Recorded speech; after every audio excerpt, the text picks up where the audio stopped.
warahmatullahi wabarakatuh. Sebelumnya terima kasih atas kesempatannya. Izinkan kami berpantun terlebih dahulu. Pergi ke Kurau membeli rusip, beli terpisah dengan harga murah. Perkenalkan kami dari SMA 1 Riau Silip, pasti bisa, pasti juara.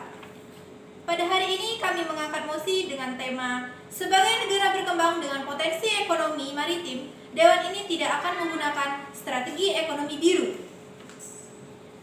Negara berkembang adalah istilah yang digunakan untuk menyebut negara yang memiliki tingkat pertumbuhan ekonomi yang relatif tinggi. Negara berkembang ditentukan melalui sejumlah kriteria yang digunakan untuk menilai apakah negara tersebut termasuk negara berkembang. Indonesia sebagai negara berkembang mempunyai tujuan dalam pembangunan nasional di bidang potensi maritim. Misalkan, negara-negara berkembang tersebut secara hukum memiliki hak persamaan derajat dengan negara maju. Namun sebagian besar negara-negara berkembang tergolong miskin. Menurut nilai Bulajik bahwa penduduk dunia 70% berada di negara berkembang, sedangkan pendapatannya hanya 30% dari pendapatan dunia. Bapak Dewan Juri yang saya hormati, oleh karena negara berkembang menjadi anggota masyarakat internasional yang telah ada aturan-aturan yang mengatur hubungan antara negara-negara yang telah maju, maka negara berkembang pasti menghadapi masalah-masalah tentang adanya aturan yang tidak sesuai dengannya. Untuk itu, negara-negara berkembang harus bersatu untuk memperjuangkan kepentingannya supaya tertuang dalam ekonomi internasional. Tetapi tidak semua pembangunan nasional harus dengan ekonomi maritim yang menggunakan strategi ekonomi biru. Kami setuju dengan mosi hari ini karena Indonesia tidak hanya unggul menggunakan strategi biru. Untuk bisa menjadi negara berkembang, Indonesia dapat mengembangkan sektor ekonomi kreatif. Bapak dan Dewan Juri yang terhormat, ekonomi kreatif adalah sebuah konsep pada era ekonomi baru yang mengintensifikasikan informasi dan kreativitas dengan mengandalkan ide dan pengetahuan dari sumber daya manusia.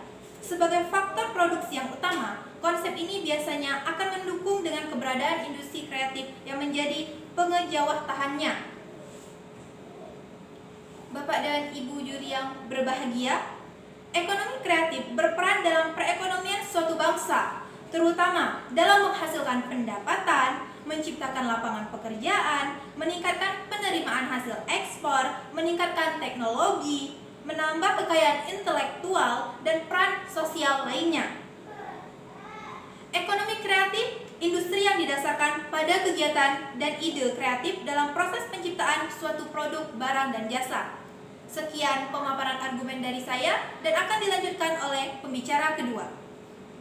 Baik. Assalamualaikum warahmatullahi wabarakatuh. Saya pembicara kedua setuju dalam mosi kita hari ini bahwa selain strategi ekonomi biru, kita juga memiliki potensi yang lain selain potensi ini, yaitu sektor ekonomi kreatif yang melahirkan berbagai kerajinan tangan dengan menonjolkan nilai kebudayaannya yang beragam. Memuat Undang-Undang Republik Indonesia Nomor 24 Tahun 2019 yang dilatar belakangi pertimbangan Undang-Undang Nomor 24 Tahun 2014 tentang ekonomi kreatif, bahwa Indonesia memiliki kekayaan warisan budaya yang perlu dimanfaatkan menjadi produk yang menciptakan nilai tambah melalui pengembangan ekonomi kreatif untuk memajukan kesejahteraan umum sebagaimana diamatkan dalam Undang-Undang Dasar Negara Republik Indonesia tahun 1945. Dewan Juri yang terhormat, Undang-Undang Nomor 24 Tahun 2019 tentang ekonomi kreatif bertujuan untuk mengoptimalkan kreativitas sumber daya manusia yang berbasis warisan budaya, ilmu pengetahuan, dan atau teknologi. Pengelolaan ekonomi kreatif dan potensinya perlu dilakukan secara sistematis, terstruktur, dan berkelanjutan melalui pengembangan ekonomi kreatif yang memberikan nilai tambah pada produk ekonomi kreatif yang berdaya saing tinggi, mudah diakses, dan terlindungi secara hukum sebagaimana pasal 33 ayat 4 Undang-Undang Dasar Negara Republik Indonesia tahun 1945 menguatkan bahwa perekonomian nasional diselenggarakan berdasar atas demokrasi ekonomi dengan prinsip kebersamaan, efisiensi keadilan, berkelanjutan, berwawasan, lingkungan, kemandirian kemandirian serta dengan menjaga keseimbangan dan kemajuan dan kesatuan ekonomi Indonesia. Undang-Undang Nomor 24 Tahun 2019 tentang Ekonomi Kreatif memiliki tujuan untuk mendorong seluruh aspek ekonomi kreatif sesuai dengan perkembangan kebudayaan, teknologi kreativitas, inovasi masyarakat Indonesia dan perubahan lingkungan perekonomian global. Undang-Undang Nomor 24 Tahun 2019 tentang Ekonomi Kreatif diperlukan untuk menembus berbagai kendala seperti keterbatasan akses perbankan, promosi infrastruktur, pengembangan kapasitas pelaku ekonomi kreatif, dan sinergitas di antara pemangku kepentingan. Secara umum, Undang-Undang tentang Ekonomi Kreatif mengatur materi pokok mengenai pelaku ekonomi kreatif, ekosistem ekonomi kreatif, rencana induk ekonomi kreatif, dan kelembagaan yang diuraikan dalam batang tubuh Undang-Undang tentang Ekonomi Kreatif beserta penjelasannya. Undang-Undang Nomor 24 Tahun 2019 tentang Ekonomi Kreatif disahkan Presiden Joko Widodo pada tanggal 24 Oktober 2019 di Jakarta.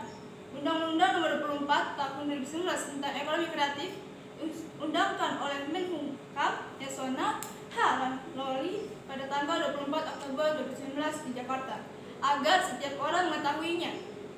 Undang-Undang Nomor 24 Tahun 2019 tentang Ekonomi Kreatif ditempatkan pada Lembar Negara Republik Indonesia tahun 2019 nomor 220 dan penjelasan atas Undang-Undang Nomor 24 Tahun 2019 tentang Ekonomi Kreatif ditempatkan pada tambahan Lembaran Republik Negara Indonesia nomor 644. Demikian pemaparan saya. Wassalamualaikum warahmatullahi wabarakatuh. Assalamualaikum warahmatullahi wabarakatuh. Saya pembicara ketiga dari tim pemerintah dengan tema perdebatan hari ini, yaitu sebagai negara berkembang dengan potensi maritim, Dewan ini tidak akan menggunakan strategi ekonomi biru. Di dunia ini, negara terbagi menjadi dua, yakni negara maju dan berkembang. Sebuah negara dikatakan berkembang jika memiliki tingkatan kesejahteraan relatif rendah dan indeks perkembangan manusia di bawah standar normal. Contoh negara berkembang adalah negara Jepang.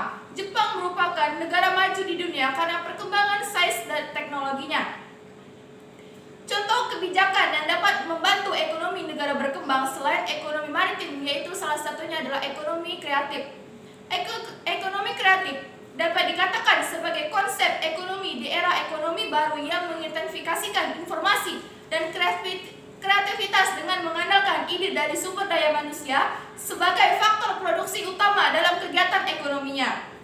Contoh ekonomi kreatif yang dalam lingkungan sekitar yaitu daun lontar yang dimanfaatkan oleh masyarakat sekitar untuk dijadikan sebagai sumber produk anyaman. Dewan juri yang terhormat, sebelum saya akhiri argumen kami, izinkan saya untuk berpantun terlebih dahulu. Burung kutilang pandai menari, burung cendrawasih ekornya putih. Inilah penampilan dari kami. Cukup sekian dan terima kasih. Kami akhiri, wabillahi taufiq wal hidayah. Wassalamualaikum warahmatullahi wabarakatuh.